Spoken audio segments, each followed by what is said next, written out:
You've put a section in here for worst signing of the season. I presume that's off the back of Grealish. I don't know. You can't give that to one of yours. Surely I'm not giving it. That's nothing to do with me. As mad as that sounds to me, as a Villa fan who's now saying maybe we shouldn't sign Philippe Coutinho, I would hope that we begin to put a little bit more faith in Buendia. If you're looking at bookings, there's someone in the league that's even more nailed on the jacket now, and that's Christian Romero. Yeah, he's like a rash. You can't get close enough to people. I could easily see him getting 20 yellow cards in a season if he played a whole season. But the guy is not a footballer anymore. I mean, he hasn't been for a while, so the drop in ratings, of course, is a bit different. But my word, what happened to him is crazy.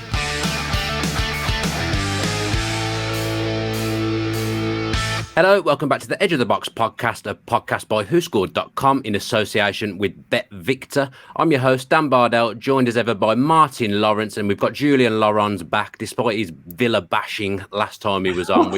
We've had him on, and I've got my PSG hoodie on as well to make you feel more at home, Julien. Thank you very much. I should remind you that since my debut on this pod, Villa are unbeaten, my friends. So yeah. I think you should book me in for the whole of next season, and you will win the league and be the new Invincibles.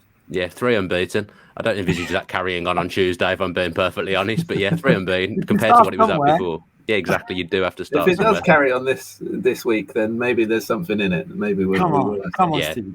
The true test will be Tuesday. Of course, that's one of the games we're going to look at. There's a few midweek fixtures going on, some tasty fixtures, all to play for in the Premier League at the moment. So we'll be looking at a few of those games. But Martin, we're going to start with the team of the week.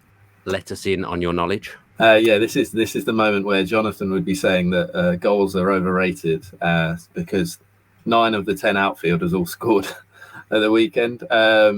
We start in goal though, and Robert Sanchez is the goalkeeper. Obviously, Brighton absolutely tore Man United to shreds at the weekend, but Sanchez did have to make a few good stops, and has been really good all season. I think he's still a young goalkeeper as well, so they've got that position nailed down for a good few years. At the back, we have the Brentford pairing of Christopher Ajer and Pontus Jansson, who both scored. Ajer's goal was incredible. Channeled us in a Messi for that sort of slaloming run for his first goal for the club.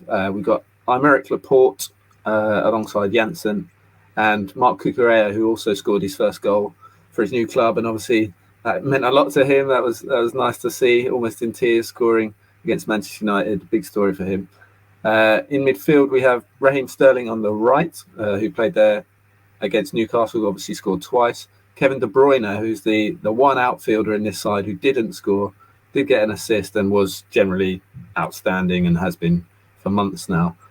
Joining him in midfield is Moises Caicedo of Brighton, who's come into the side in the last sort of 6 weeks or so, and he's had a real impact. I think it's came a bit longer than a lot of people were expecting. He was well sought after in the summer, and Brighton, that was seen as a big coup for them because he was really highly rated in South America. 20-year-old, he scored his first goal for the club as well and has been great. And I think he's a player who could open the door for Yves Bissouma to make a move this summer, especially with Enoch and Mwepu playing well as well. There's a chance to cash in there, and I think that may well happen. On the left, it's Leandro Trossard, who got a goal that was scored in 4 of his last 5 games now, and he got 2 assists in that game as well. So he's actually up to 4th in our form rankings. De Bruyne is number 1. And then up front, the front 2 is Eddie Nketiah and Romelu Lukaku, who both got a brace. Obviously, Lukaku's first appearance in a Team of the Week for a very, very long time. Nice team. You say about the defenders, though, if you score and keep a clean sheet, exactly, they all I would say that leads to a good rating. It's a no-brainer. Julien, you got any thoughts on that team? Anyone you think that should be in there that isn't? No, I like it a lot. To be fair, I prepared one because I got confused and I thought I had to do combined 11 and team of the week and team of the season. Very easy to get confused with Martin's lack of instructions for a podcast. Yeah, I will say. Yeah, as much as really stops. Not so much today, but yeah. So no, I'm very happy with that team, Martin. Well done. No, maybe Buendia, Martin. Goal and assist doesn't matter. Yeah, no, he just missed out to. He would have been in one of the midfield positions, but yeah, just missed out to Caicedo and De Bruyne. But yeah, it was obviously really good to see him come back in and have the impact that he did. Been waiting a long time for it. Yeah, well, let's talk about Aston Villa against Liverpool then. Of course, the Oyvind Leonardson derby, played for both of those teams, I believe. We'll start with Villa, Julien. As an outsider, obviously me and Martin are not outsiders at all. How would you assess Gerrard's start at Villa? Because I actually looked at it or listened to something before I came on, and if the league started when Gerrard came in, Villa would be a point off 8th. I think because Villa have lost so many games, because they don't draw Villa, because they've either lost or won, sometimes it feels a bit worse than it has been, but a point off 8th, I would say probably couldn't have asked for much better than that, really. No, you're right. I mean, started well, really well, considering especially he arrived after such a bad run of results. I think maybe what hurt him is those 4 defeats in a row when they're against Arsenal, Wolves, Spurs. I mean, some of them were tough games. Some they didn't play well. Some they played well, like against Spurs, especially the first half, and still ended up losing defensively. There were a few mistakes made.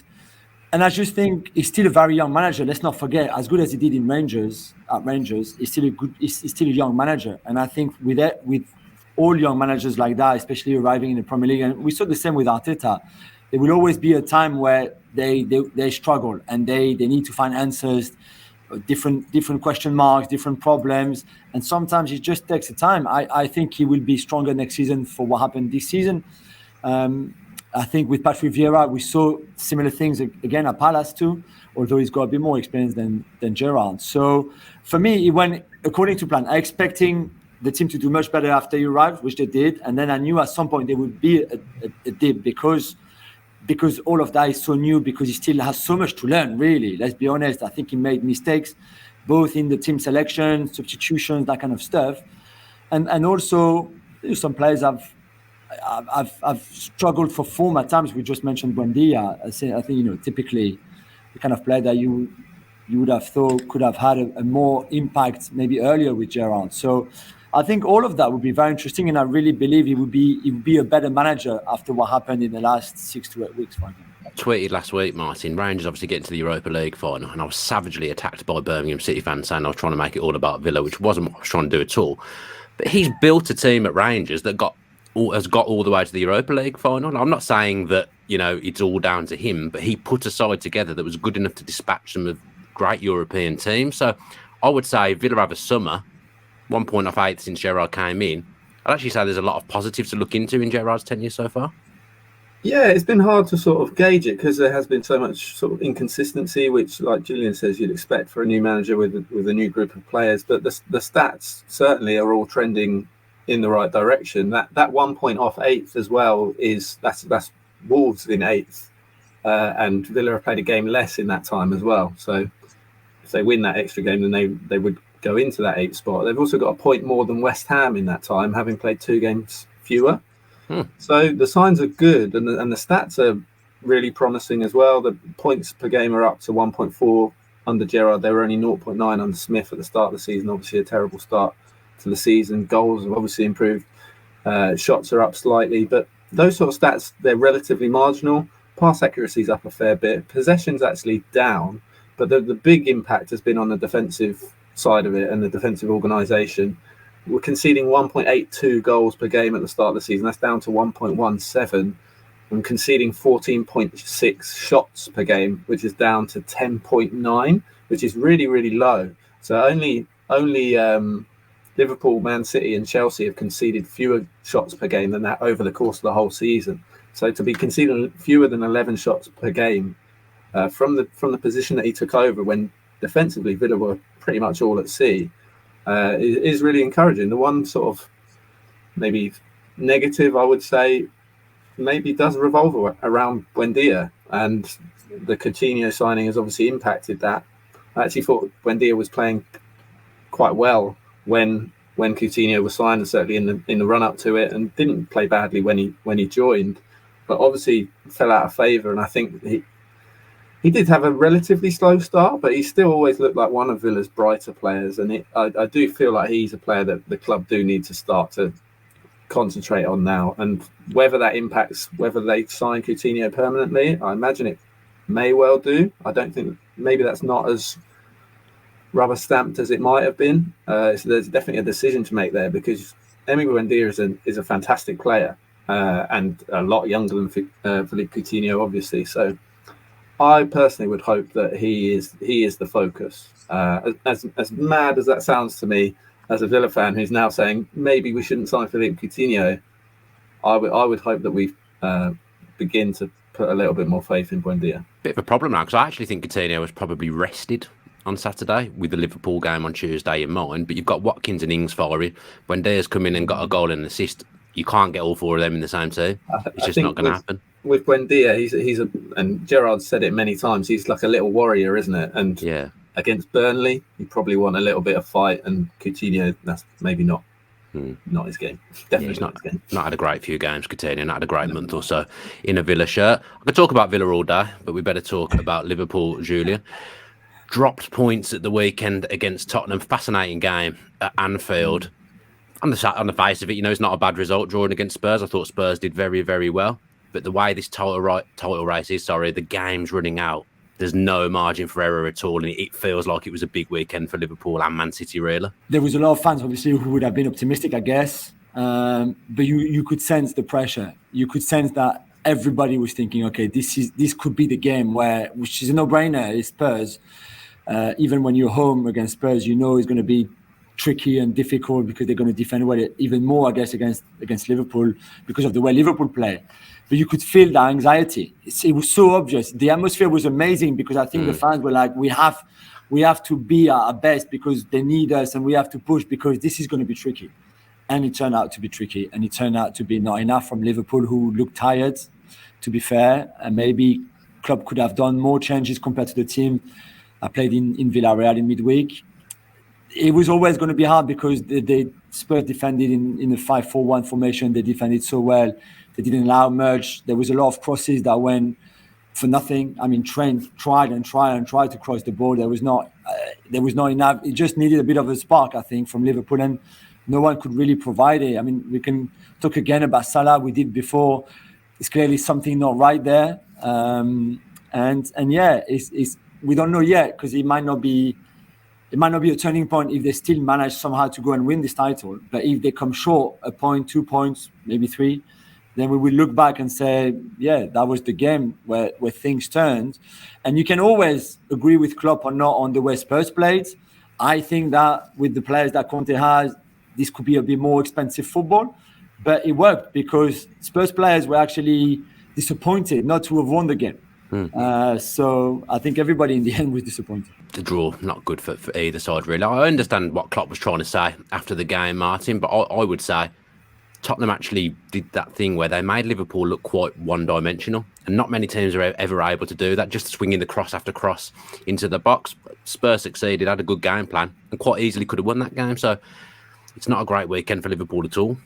No, and I think Spurs, maybe they didn't all result in shots, but they probably had the better opportunities to go and possibly win that game. I saw a tweet from Dan Kilpatrick about Klopp's comments about how Tottenham played, and he made a very good point that way of playing took 6 points off Man City this season. So Klopp shouldn't be complaining about it too much because that's kept them in the title race in that sense as well. I feel like that is the best the way that Tottenham are best set up to go and counter.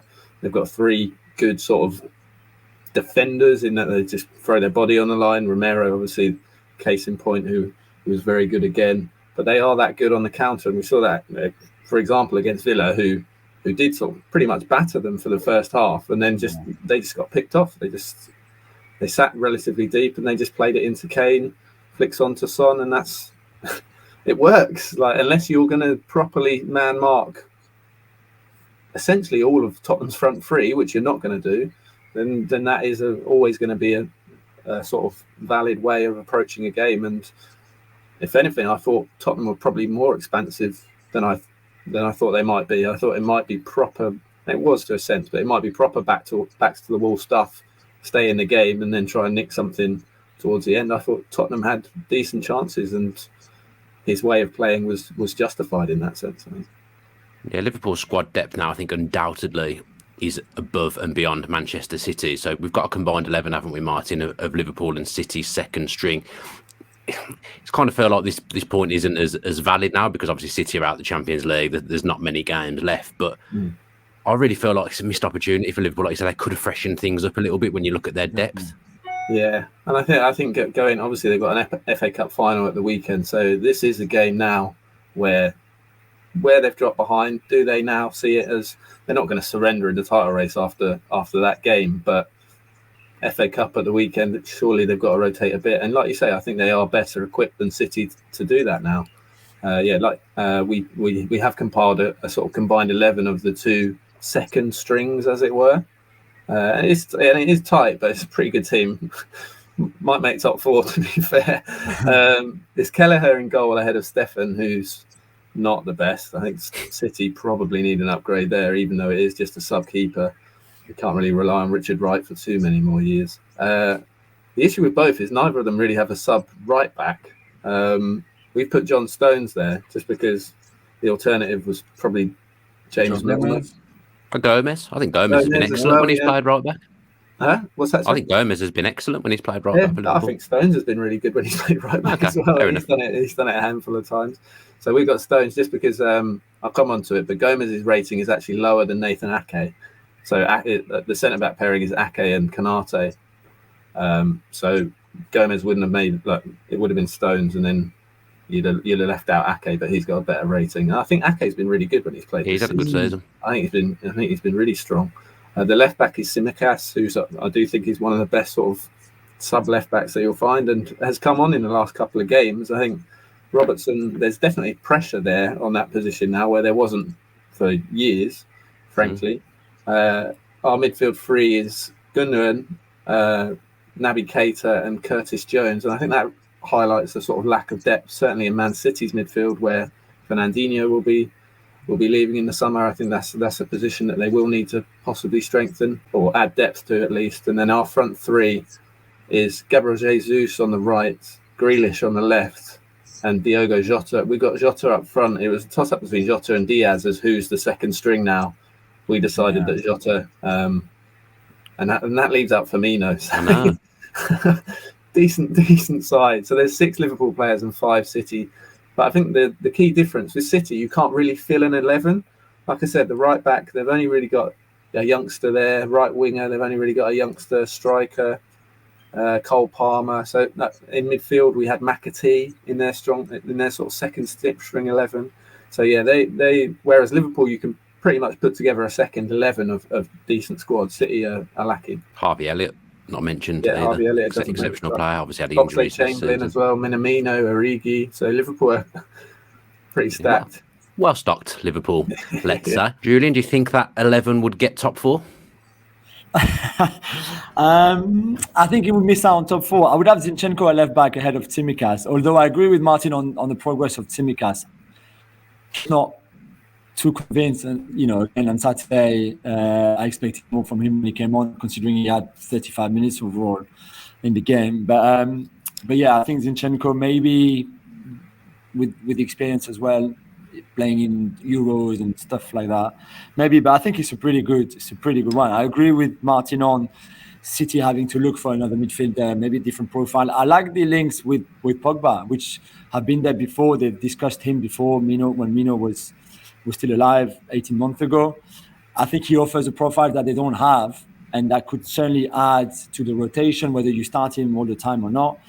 But I think in midfield, I understand the Haaland, you go and get Haaland for sure. I think they would go and get a fullback that can probably play either side, which they need to. But you can, there's a few options out there anyway. But then I think in midfield, they need someone too. I completely agree. Yeah, not really sure Liverpool actually need to do much business in the summer. It'll be interesting to see what they do, but obviously we don't know who's going to win the title at the moment, so that might have an impact. Let's have score predictions for Villa against Liverpool then. Julien, I'll come to you first. Because I love you too dearly, and more importantly, I want to come back on this show. I've said 1-1 between. Have you? Wow. 1-1. Martin? We got 3-1 to Liverpool. 3-1 to Liverpool, and I will go Villa 1, Liverpool 2. Villa might go ahead. I feel like Villa might go ahead in this game, but there's been a few games. There was a game a couple of seasons ago where Villa went 1-0 up and then conceded 2 very, very late and lost 2-1. I've got a feeling it might be like that, unfortunately. I mean, I'd like it to be like the 7-2 of last season, to be perfectly honest. That would be very, very nice to see. That won't happen ever again. No, that will never happen again. And unfortunately, fans weren't there to see it as well, so I will never see anything like that. Yeah, unfortunate. Let's look now at Man City a bit more. Wolves against Manchester City, of course. Let's start with Wolves. It's like an important summer for Wolves, Julien, because Jimenez has had a little bit of a drop-off. Moutinho is one of their best players. He's coming towards the end of his career, and Ruben Neves will have potential suitors. There's also a few links around the manager leaving at the moment. It could be a funny old summer for Wolves. We can say that they're kind of used to it, or at least because of the way the club is built and more importantly, the way the club is run.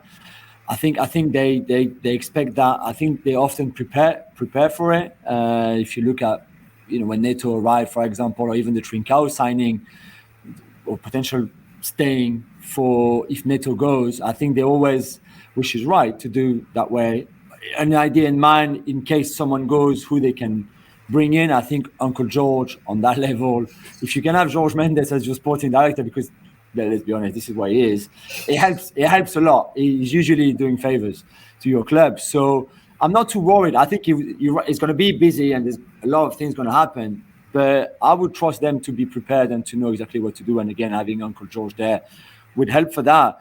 I think Ruben Neves, considering he arrived in the Championship as one of the best young player in Europe at the time from Porto, where he was the captain since he was 17 in the Champions League. I think he's due now to go to a bigger club and actually challenge for things other than finishing 7th. So I hope for him he goes. Good luck to replace him. But again, I think especially in the Portuguese league, we've seen a lot of young players in midfield who can come in, and do a really good job too. So I think it'd be very interesting. And for Bruno Lage, he's done incredibly well, better than I thought he would be for a first season. Martin, we've talked a little bit about Haaland. Because of the way the Grealish signing has gone, is there a little bit more pressure on City now to make sure when they make this next big signing, it's right? Or have they just got so much money that nobody cares? No, I think there is more pressure on it. Just after that signing, I think the key difference is that obviously, while I thought Grealish would maybe not hit the ground running, but certainly have a stronger season than he has. There was certainly the case that he wasn't really needed in the true sense. Whereas obviously someone like Kane last summer, people said he was needed because they didn't have a striker, and so Haaland is the sort of replacement for that rumour, and it does look like it's going to happen. I would say that like Grealish, he's not really a natural sort of Man City player. I think the issue with Grealish is obviously he's always been used to being the focal point, so to speak, or the centre of attention, and having the freedom to do whatever he wants on the pitch, and that's where you see the best Jack Grealish. We will never see the best Jack Grealish at Man City, in my opinion. But Haaland, he is very much a box striker, or a box finisher at least.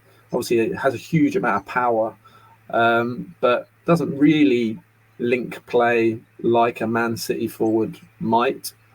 But I think we saw in Guardiola's press conference post Real Madrid that he was bemoaning just the fact that they just can't take chances. And even at the end of that game, when you looked at the players that they had on the pitch when they went into extra time, I did think they don't have a goal scorer on the pitch. This is it's a big issue. When Raheem Sterling's your best goal scorer and even himself isn't a natural finisher, that is a problem. And while they've scored plenty of goals, the top scorer in a Pep Guardiola season at Man City, in the league at least, is 21 goals, which is relatively modest when you consider how many goals Man City score. So if Haaland does arrive, they'll be expecting an improvement on that. That was Aguero who did that twice. But you would expect more. He will get hatfuls of chances, obviously. If he starts most games, there will be rotation. But I do think it is exciting. You've got the potential of De Bruyne serving Haaland is pretty exciting. And like I said, that difference in just the sort of cutting edge in the final third is the difference between them and Liverpool at the moment. And where they look like they're going to win the league, Liverpool have had a stronger season, you would say, overall competitions. And their clear-cut conversion rate, Liverpool, is 54.8%, which is almost 10% better than Man City's. So Liverpool's by far the best in the league. Man City are 5th. They're not low down, but a 10% gap does suggest that they are lacking that sort of clinical finisher, and that is Erling Haaland. I get what you're saying about him not being a typical Manchester City player, because you're right, he doesn't drop deep, he doesn't need the play. But Manchester City, Julien, they score a lot of goals from low crosses, people popping up in the penalty area. You'd imagine with his movement and the way he finishes, that can't fail to work. Also, you know, the way Pep plays football, it worked well with Lewandowski. I'm not saying they're exactly the same type of player, but, you know, Lewandowski obviously did well in a Pep system at Bayern. So there's a couple of positive points there. Oh, definitely. I agree with you, but I agree with you both in the sense that the pros, they're there. And Dan, you mentioned them well. I think Riyad Mahrez, they will need to sort out his contract if they want him to stay. But for what Martin said about De Bruyne and the De Bruyne-Haaland relationship or connection, there could be a great Mahrez-Haaland connection as well. And I think they will create chances for him.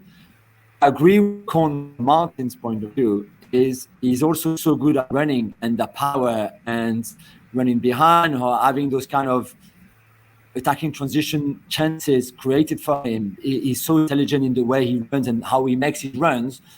The problem is, I don't know how often he will be able to score those goals in Premier League. If you also look at a lot of the goals that he scored in the Bundesliga since he joined Dortmund, there's a lot of those goals that won't happen with the City shirt because of the way the opposition face against them. And then we go back to the way Spurs defended against Liverpool, which they will do again next season if Conte stays against City, for example. Then there's no space for Haaland there. So he will also need to find a way of adapting and diversifying in a way himself. But I love the story, the whole Haaland City, Alfie Haaland story, the fact that he was clearly a fan. I mean, I saw this photo on social media in the 2014 League Cup final when they traveled to Wembley to support City in the City end. So I just love that, and it's obviously amazing for the Premier League that the second, best young players behind Kylian Mbappe, of course, is coming to the Premier League is incredible. So it would be fascinating to follow. But I'm a bit like, it would be great. But yeah, there's still a lot of things that we have to wait and see how well he does with them. We touched on Grealish and how he hasn't quite worked out, Martin, although I still think long term he's too good a footballer for it not to work out. You've put a section in here for worst signing of the season. I presume that's off the back of Grealish. I don't know. You can't give that to one of yours. Surely I'm not giving it. That's nothing to do with me. Nothing to do with me. We haven't given it to Grealish. No, I just looked into. We're winding down the season, trying to throw in some awards. Obviously, this isn't one you want, but yeah, we looked at like the biggest drop off in rating from WhoScored from last season to this season. And it isn't Grealish, but he is in the top 10. He's 7th. There are 5 Man United players, which you might expect. I'll start at the bottom. So Bruno Fernandes is 10. Obviously not a signing, but we'll come on to the top of the list in a bit. Bruno Fernandes is 10. Harry Maguire 9. Luke Shaw 8. Jack Grealish 7. Harry Kane is still 6. Even despite his second half of the season, that's obviously based on just how good he was last season. Obviously ended top scorer and top assister. Then you've got 2 Leeds defenders, probably isn't a surprise, in Pascal Struijk and Luke Ayling. But the top 3 are all new signings. Jonathan will be pleased that one of them is Cristiano Ronaldo, believe it or not. A big drop off from his last season at Juventus. And I do think he's played in sort of fits and starts, really, been excellent in a handful of games, but relatively anonymous and, let's just say, problematic in general for Manchester United.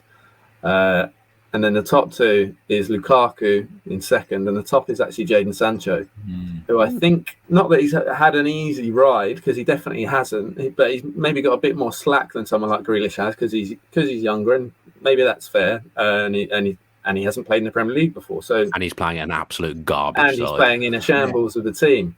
But at the same time, that's Manchester United's problem.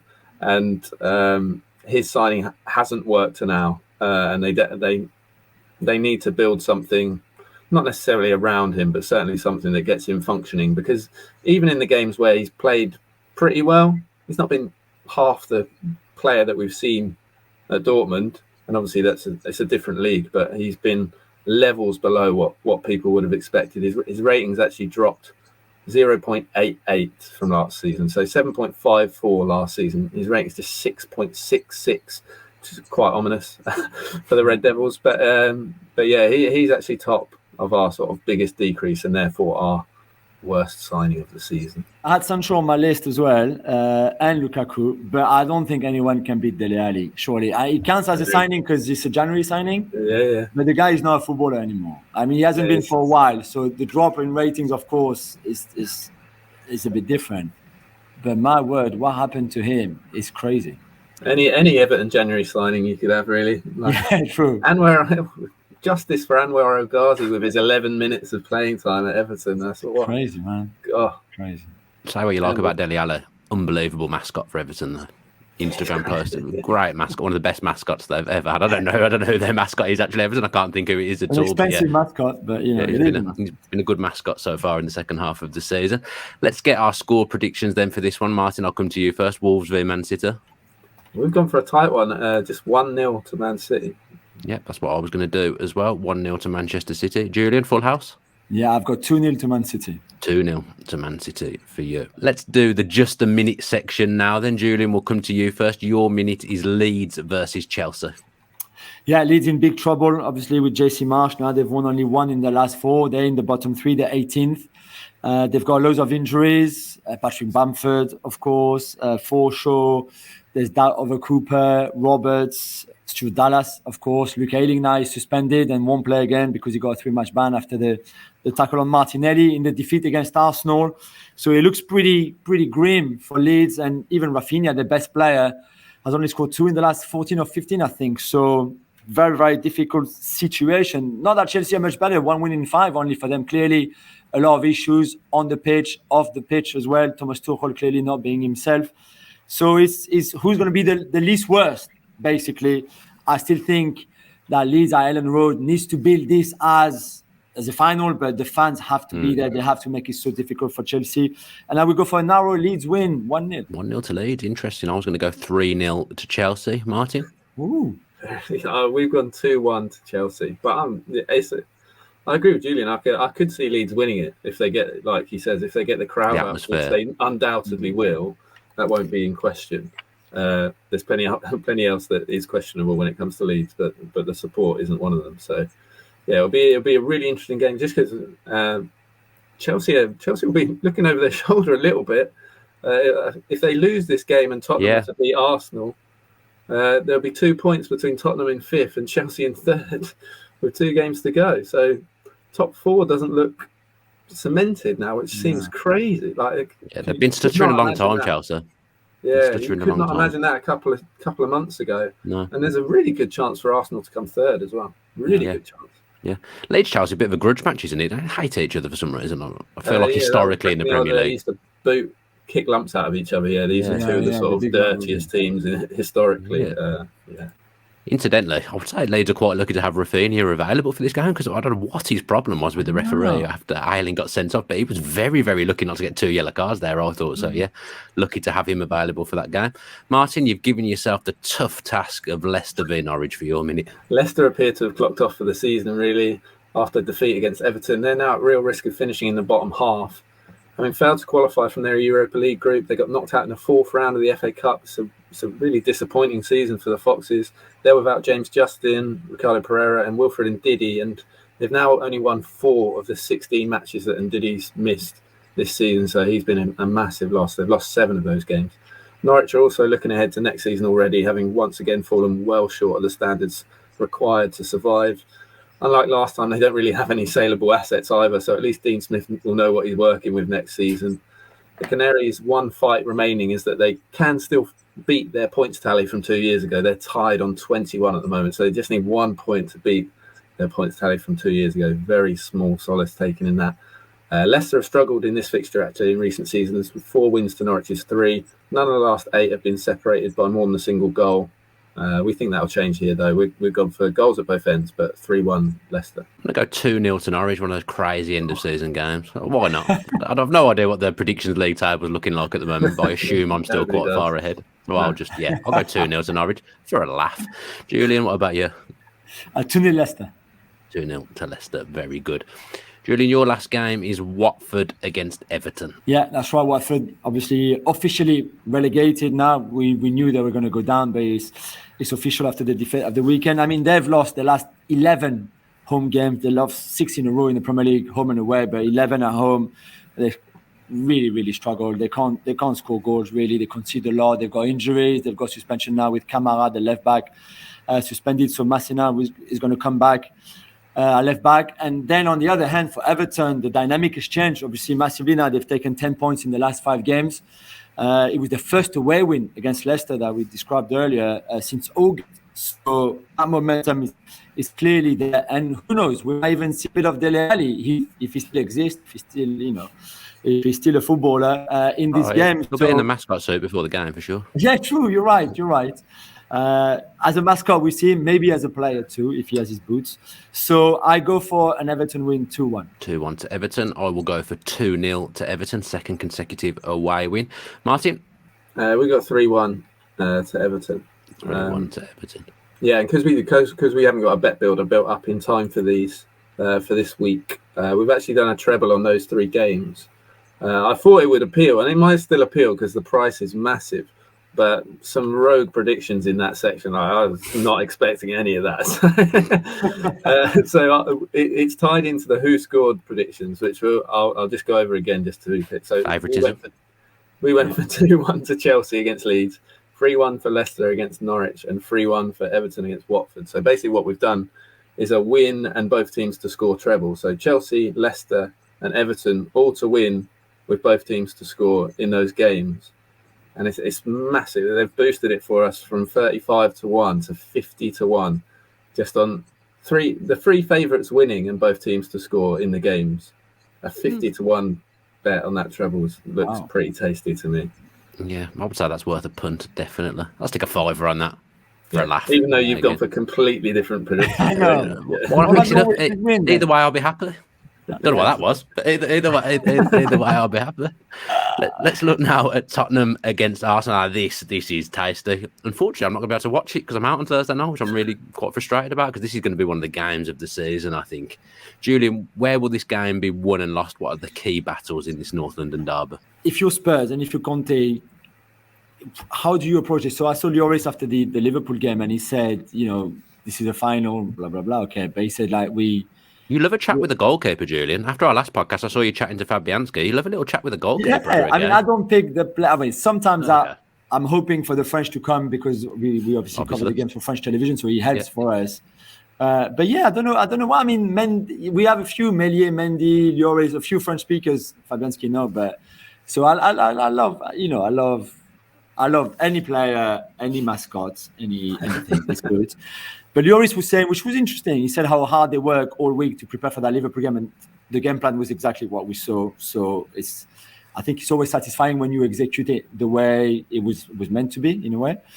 But he said this is a game we cannot afford not to. We have to go and win it. And I guess when he said that, I read it as we're not going to wait and be a bit cautious at the beginning, not to concede first. We have to go and win it, because I do think that this Spurs team can play better, more with the ball than what we've seen against Liverpool, for example. So with the fans, and it's the first time since the stadium was built, even that we'll have a North London derby at Spurs with the whole stadium. Yeah, we've had the limited people in it, but not the full stadium. So you expect again the atmosphere will be amazing. They have to go for it. I think they will attack. I think Arsenal will be waiting for that and ready for it too. So I think it's going to be a very open attacking game. I really hope so, for sure. And I think it's quite hard to predict because Arsenal haven't been great, even if they won against West Ham, against Leeds, against United. Didn't play great, but won. They have those match winner players right now. But defensively, they looked a bit shaky at times. And Spurs were shaky against Brighton, were shaky against Brentford. But then that Liverpool game, I think we bring a lot of momentum and confidence to those players. So it'll be fascinating. Might there be a case for Arsenal trying to dig in and play for a point, being compact, a little bit like they were at Stamford Bridge? I know obviously they won that game, but they were a bit more compact in that game. There's probably a case for doing that again, isn't it? Because a draw is a great result for Arsenal. Yeah, I think so. And definitely, I'd go back to what Julien said the last time he was on, and the sort of levels that Arteta has improved the side in terms of their defensive organisation. And that was never really something that, or their shape out of possession as well, was never really something they could rely on in the past. And it will be key to this game, I think. I think people know how Tottenham can hurt them. And if a point is good enough for you, then maybe you are sort of tempted to just sort of ward against that and man-mark Kane and do this, that and the other. So, yeah, a point would be a fantastic result for Arsenal, especially with the injuries that they've got as well.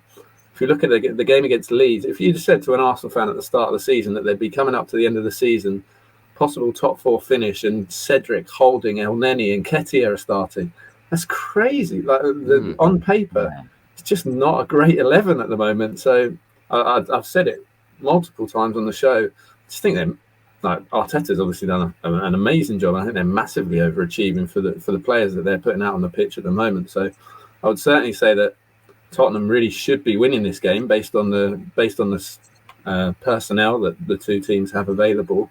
But yeah, where Arteta has made so many strides in terms of that organisation, I think he will be certainly less sort of front foot than maybe he would usually, just because Tottenham are so good on the counter, and they can rip you to pieces if you leave space in behind. So yeah, when you said obviously you think this is going to be one of the games of the season, certainly one of the biggest games in terms of what it means, but I think Arsenal may have a role to play in that, and whether they sort of not shut up shop, because they won't do that. It's a North London derby, but I think if they can come away from this with a point, it's done and dusted. Really, top 4 for them. I think it's over.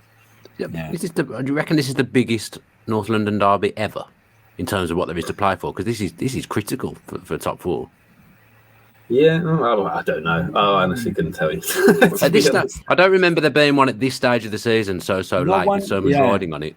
Or not one when they both could play for the same thing. I mean, obviously, when Arsenal won the title at White Lane in the Invincible season, it was a big game because Arsenal Spurs could deny them to win it at that time, kind of thing. But for them both to play for the same thing, there was obviously, end of the season where they were both fighting for top 4, but not with a kind of a final like this. And this game should have been played weeks ago, but clearly Sky, especially certainly the broadcasters, BT and Sky, were trying to leave it as late as possible to have this top 4 final between the two rivals and etc. So you're right, it's probably certainly one of the biggest in a very long time, outside of obviously a cup semi-final or things like that. I think the thing that dampens it is obviously that Arsenal are now 4 points clear. So even if Tottenham do win, then they still need Arsenal to slip up. Yeah, that's true. All the neutrals would have been hoping that wasn't the case. Arsenal will obviously be delighted, but I still think if Tottenham win, then it's still Arsenal obviously very much in their hands still. Yeah. I mean, there was points in the season as well where this being even in the race at this stage probably didn't look likely for either team. So again, they'd probably both actually snap your hands off for where they are at the moment. A massive thing. It's quite simple, but Spurs will be playing their best 11 and Arsenal won't. That's another advantage to Spurs, isn't it, Julien? Yeah, you're right. Apart from Doherty, I guess, our right wing back, because Emerson Royal had an okay game against Liverpool, but my words, some of the things he does, I'm just like, and we talk about Nuno Tavares on the show, I think the last time I was there, because he's another one who clearly has a lot of physical abilities and I think incredible potential. But with the ball, sometimes you just wonder what he's thinking, and that could be sorted. I guess he can improve. I think he will improve. But for Emerson, it's similar. So apart from that, but your point still stands. They've got 95% of their first team against 60%. No Partey, no Tierney. I think White might come back for that game, but you still far behind, especially defensively and in midfield, from what Arsenal could offer best. So it could have an impact. Yeah. Emerson Royal, I've been slating him all season. He's actually one of my favourite players to watch because I sit there with my mouth open for the entire game watching. He makes Serge Aurier look quite compact, quite calm. Serge Aurier. I always think Emerson Royal is such a funny player to watch. Combined 11 time. Then I'm looking forward to this one. Julien, I'll come to you first for yours. You put yours together, not stats based, I'm presuming. So let's have a look at yours first. So I've got Lloris in goal, purely because his family, so he has to be there. I've got Tomiyasu at right back. I've got Ben White, considering he's fit-ish. We'll allow it. Thank you.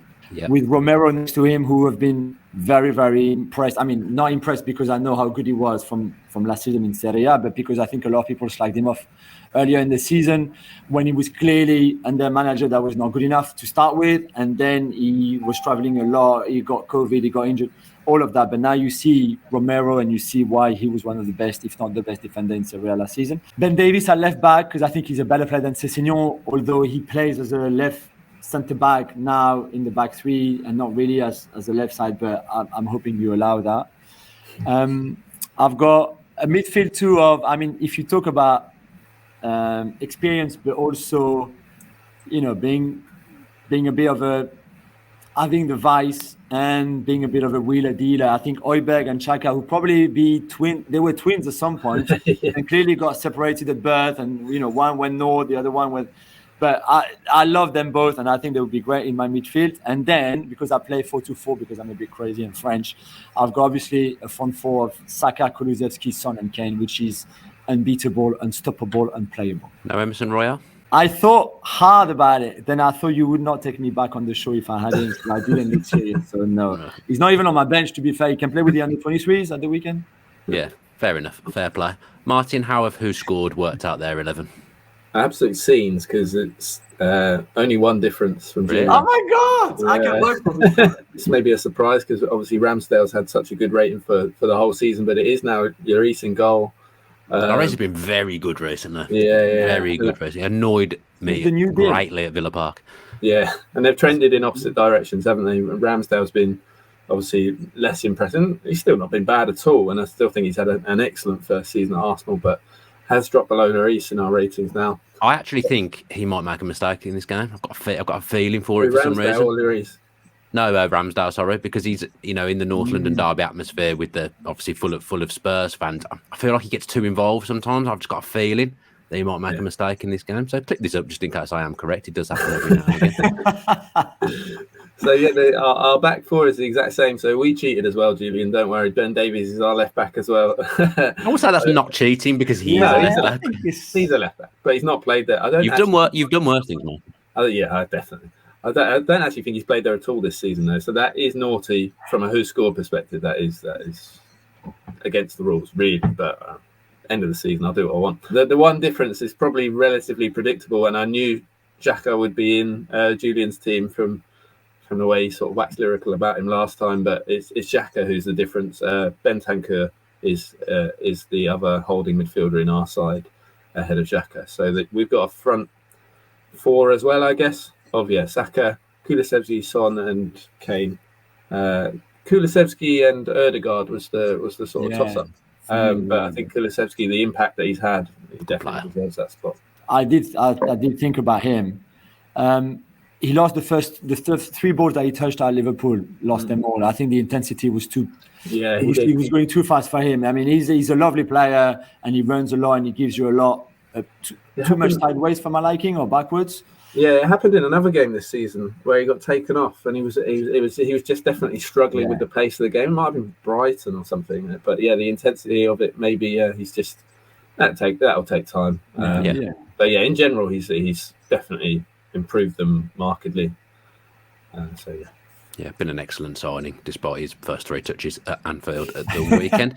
As Martin mentioned, the bet builders aren't quite there yet in time for the podcast, but I would say put some money on Xhaka to get booked. That would be my prediction. Well, I think if you're looking at bookings, there's someone in the league that's even more nailed on the Xhaka now, and that's Christian Romero. Yeah, he's like a rash. He can't get close enough to people. I could easily see him getting 20 yellow cards in a season if he played a whole season. He's great to watch for that reason as well. But some of his, like even the one against Henderson against Liverpool, that's a yellow card. He goes in hard. He's a proper throwback. Yeah, the one on Soyuncu against Leicester as well, when he let fly. But I think he's very strong. I saw them again going back to the dressing room after the game, and he was very, very impressive physically. He's another ridiculous player, Romero, but for different ways than Emerson Royale. But he's just another ridiculous player. The way he gets so tight to attackers, I've never seen anything like it. He pops up all over the place as well. Yeah, great defender though. You can't argue with the way his intensity and the way he plays the game. Predictions then for the North London derby. I'm struggling with this one a bit. Julien, I'll come to you first while I think. 2-2 for me. I think there'll be goals, even if I think we all agree that it would be Arsenal maybe doing a bit more of a defending or be more cautious maybe, and Spurs having to go for it. Yeah, I thought about 1-1 and I thought let's have fun. So 2-2. Okay, I'm going to go for 2-1 to Spurs. I think Martin.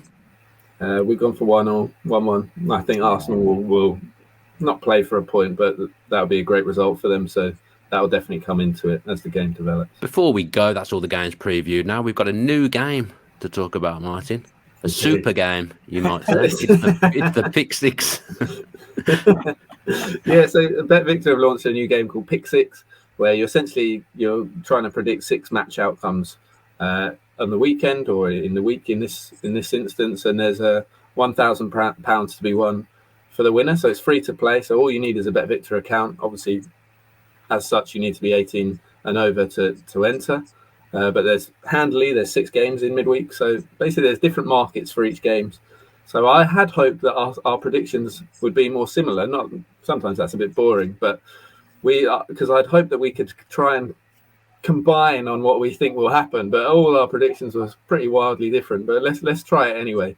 So the first game is Aston Villa Liverpool. The market is total goals. So you've got 4 options: 0 to 1 goal, 2 or 3, 4 to 6, or 7+. So we have to pick one of those options for that game. I said 2 or 3. That falls in with my prediction, obviously. I'm happy to. We got 4 in our prediction, but I'm happy to go 2 or 3 if that's what you guys. I'll let Julien decide. Yeah, 2 or 3. Yeah, that sounds good. 2 or 3 goals. Okay. Leeds Chelsea, over or under 2.5 goals? I'd say over. I'll say over. This is good. Agreeing on nothing so far. Yeah. we went over, so let's say over. We got over for that one. Leicester Norwich, both teams to score, yes or no? No. We've gone yes. I don't see Norwich scoring. I know they have. You can say no, and then you're handing the pressure over to Dan. I said no. Did you say no? Okay. Yeah, but it's going to be Leicester that don't score. Oh, yeah, you did say that. Right, let's say no then. Let's say no, because it doesn't matter who doesn't score. So Julien doesn't think Norwich will score. You don't think Leicester will score. Yeah. Match result in Watford Everton. So home, draw, away. We all said Everton, I think. Away, yeah. Everton. Wolves v Man City, total goals again. So 0-1, 2-3, 4-6, or 7+. Did we all say 1-0? I went 1-0. I did as well. I went 2-1, I think. City. Well, 0-1 then. 2-1 wins out. Okay. And then Tottenham Arsenal, home win or home, away, or draw. Julien and I both said draw. So yeah, go there. Go on then. Cool. So Aston Villa Liverpool 2 to 3 goals. Was it under 2.5 goals in Leicester Leeds Chelsea? Yeah, in the end we did end that. Yeah. Okay. Both teams to score no in Leicester Norwich. Everton to win. 0 to 1 goals in Wolves Man City, and a draw in the North London derby. So essentially, there's points assigned to all of those predictions based on the odds. So you're trying to build a score, and the most points wins essentially. So if you get all 6 and you get the highest points, you can win £1,000. If you get all 6 right and you don't have the highest points, you win a £20 free bet. So it's only 6 things you've got to predict, and it's not like you have to predict a score line like you do in some super games. This one considerably more easy to win. So yeah, like I said, I like it. Over. But it's a free-to-play game. Really cool. What was the market's changed, so it's good fun. You know what we've just done? We've come up with our 6. What happens if we win? We're splitting the money. Well, I'll be entering it, so you can enter it. You can do it yourself. But then I thought we were entering as a team. I thought we were friends. Why we were doing it. We are entering as a team. We are. Give it to charity. 100% we will give it to charity if we win. 100%. You put that through, Martin. Yeah. I'll do that. Put that through. I'll cover that first. Don't worry, guys. That'd be lovely for us. There we go. That does us. Lovely little game there from Bet Victor. Yeah, I'll enjoy having a go at that myself as well. That does us for this week's edition of the Edge of the Box podcast. Please do subscribe. Let's get those subscriber numbers up as we're coming towards the end of the season, because we'd like to get renewed. Let's face it, so subscriber numbers would help. I'm not sure when we're next back, Martin. We never seem to know when we're going to be on. Do you know? Well, we should be on ahead of the weekend. It'll be Friday, though, because obviously it's Tottenham Arsenal on Thursday. So. Okay, we'll be back on Friday then, so watch out for that. Get your notifications on so you know when we are back. Enjoy all the midweek football. Thanks to Martin and thanks to Julien for joining us again today as well. Stay safe.